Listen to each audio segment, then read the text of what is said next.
Hello everybody, my name is Stacia and I'm just a girl on the internet that likes to talk about movies. And this week we are going to talk about the 1934 classic, The Thin Man.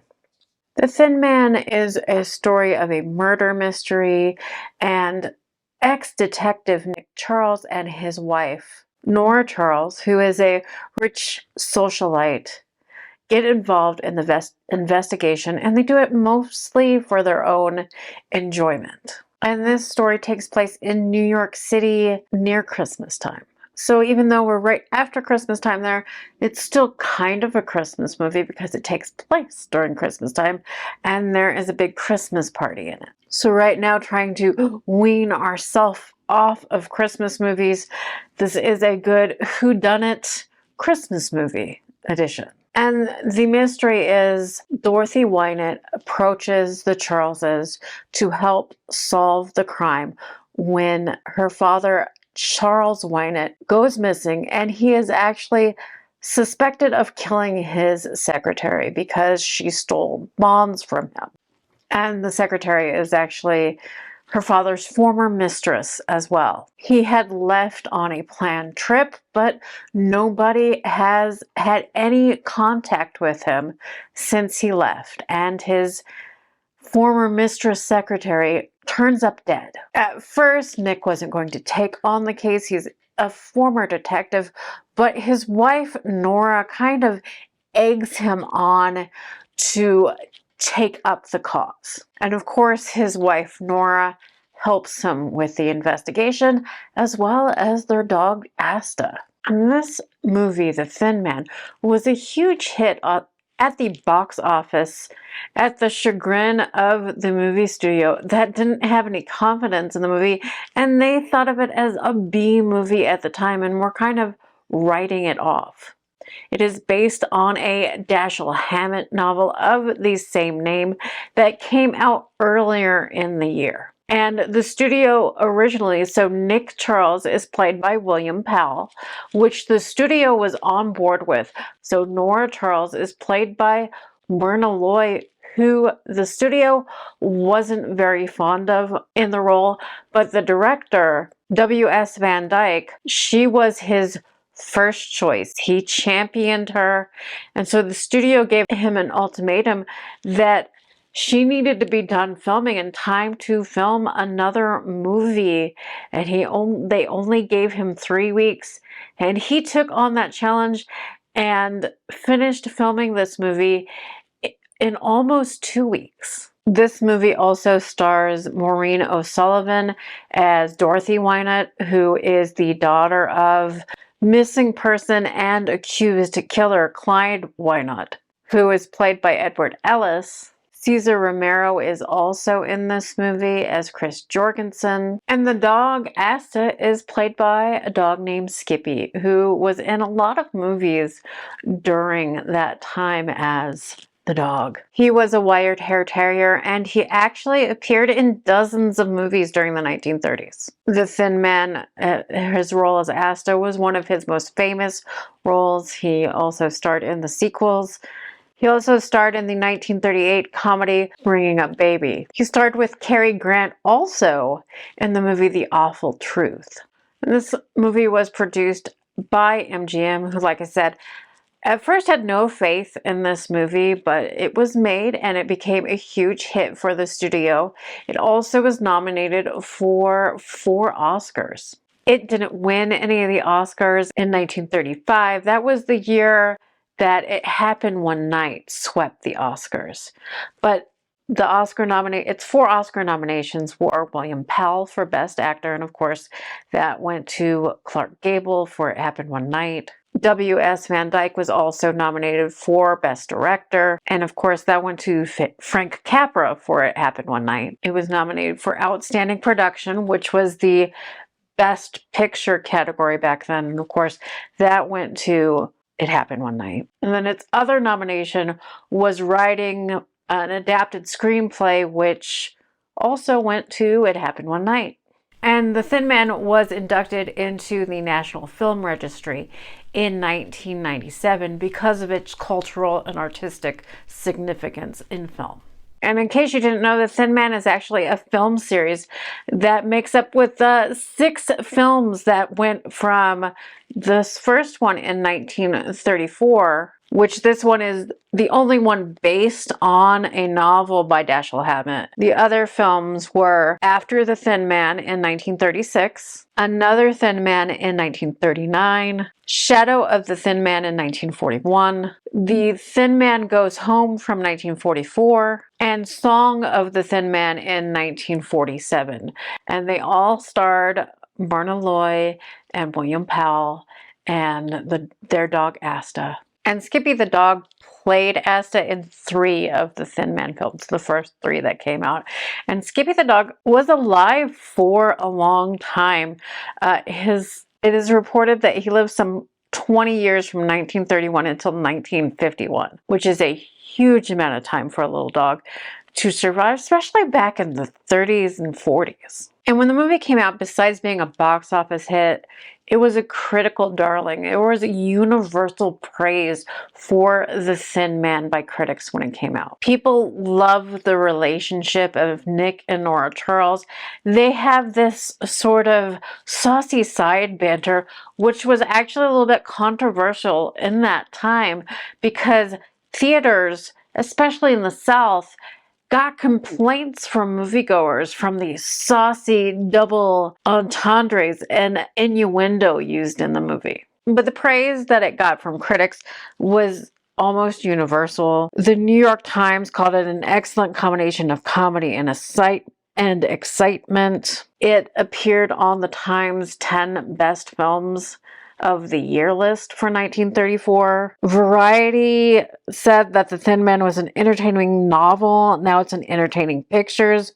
For its lead, the studio couldn't have done better than to pick Powell and Miss Loy, both of whom shade their semi-comedic roles beautifully. The Film Daily at the time said the Scream seldom presents a more thoroughly interesting piece of entertainment than this adaptation of Dashiell Hammett's popular novel. The rapid-fire dialogue is about the best heard since talkies, and it's delivered by Powell and Miss Loy to perfection. The New Yorker wrote that Loy and Powell played their parts beautifully and said all the people of the book are there, and I think the final scenes of the solution of the mystery are handled on a higher note than they were in print. Llewellyn Parsons called it the greatest entertainment, the most fun, and the best mystery drama of the year. The Chicago Tribune said it was exciting, amusing, and fat with ultra sophisticated situations and dialogue. It also called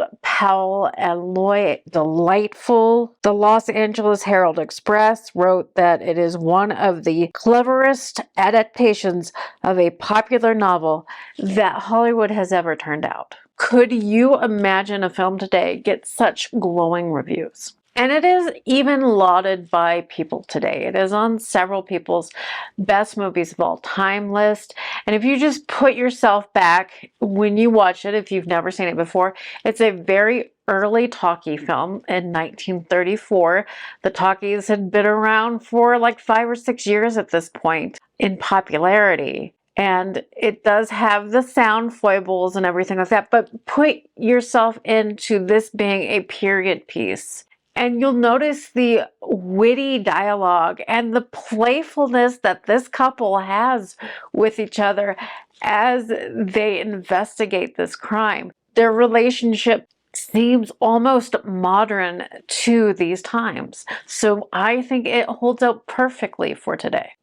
You just have to get past the looks of it. It's, of course, a black and white film. The sound is a little bit worn because it is 90 years old, but if you just let that go and just focus on the film, it holds up to today's standards. And like I said, the relationship between Nick and Nora Charles and their love of their dog fits in with everything that's going on today. The budget of this film was about $226,000, which is a lot of money back in the 1930s. It did make over $1.4 million at the box office back then, which made it a huge hit of its time. And of course, nowadays it's available to buy for streaming on stuff like Amazon and Apple. And also you can purchase a Blu-ray edition of this, which was released in 2019. And of course, this movie, being a 1930s production, it was shot on MGM Studios in Culver City, California. And yes,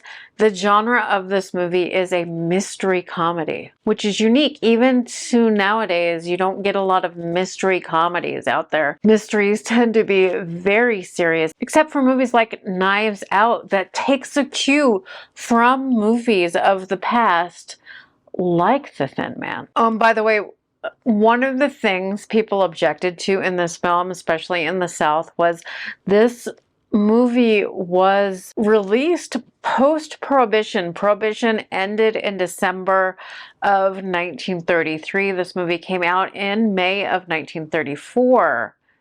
And there is a lot of drinking for those days' standards in this movie. So there was a lot of complaints about the amount of drinking that people did, especially the main characters, and especially Myrna Loy's character of Nora Charles.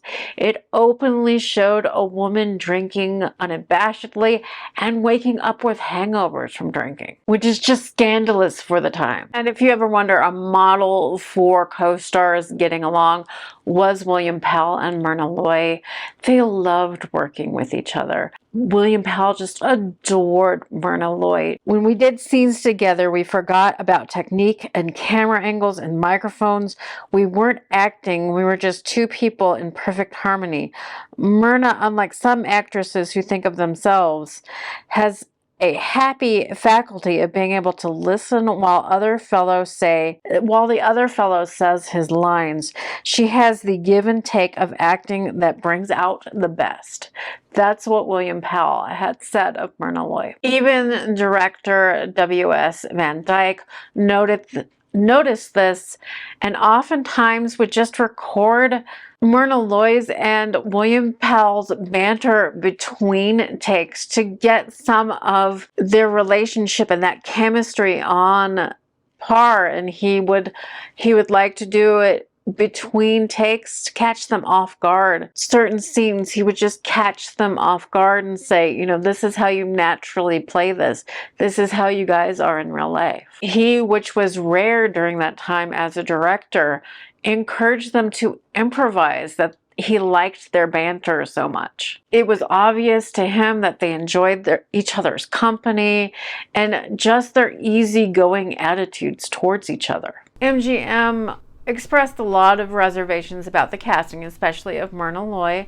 They were okay with William Powell, but they thought he might be too old. Especially, I think they were trying to get them to replace Myrna Loy. They said he might be too old for Myrna Loy. The problem they had with Myrna Loy was she was sort of typecast at the time as an exotic femme fatale, and they didn't think she seemed right for the part. But again, that was proven wrong from the universal critical praise that they had for both of these people working with each other on screen, and the fact that the age difference shouldn't have mattered, because in the book that this is based on, there is a similar age gap between the characters in the book of Nick and Nora Charles. William Powell was in his early 40s at the time. I believe he was 41, and Myrna Loy was about 26 years old. But all in all, if you have never seen The Thin Man from 1934, I think this movie is one that you would enjoy. And if you haven't seen it in a long time, you should check it out again. I watched it for the first time in several years this week, and it's just a joy to watch, especially the relationship between William Powell and Myrna Loy. Like I said, it holds up to today's standards if you just focus on the repertoire between those two people. It's just charming to look at, and it's a mystery comedy. Who doesn't love a little mystery thrown in with some comedy? And it's spicy, saucy 1930s, getting censor boards all worked up with this innuendo. It's fun to watch knowing that this was made in the 1930s and some of the things that they said had people up in arms. And even with that, still such a big hit. But thank you for joining me. My name is Stacia. If you like this type of content, if you love movies and talking about film and film history, I invite you to subscribe to the channel. My goal for this year was to get to 500 subscribers. I did make that a couple of months ago, and so I was thinking I'd make it to 600 subscribers, and I made that in November. I'm almost to 650 now, so next year I'm focusing on getting to 1,000 subscribers, seeing how quickly I can do that. Knock on wood, it all works out for me to get that. I love the community here. I love when you comment about the movies and what you think of the movies. If you've seen it, if you haven't seen it, let me know what you think of this. If you end up checking out this movie, are you like me and think, you know, this does hold up to today? As long as you get into the mindset of you're watching a period piece now, it really does hold up to today's standards, I think. Tell me if you agree. But thank you so much for joining me. I love you all. See you next time. Bye.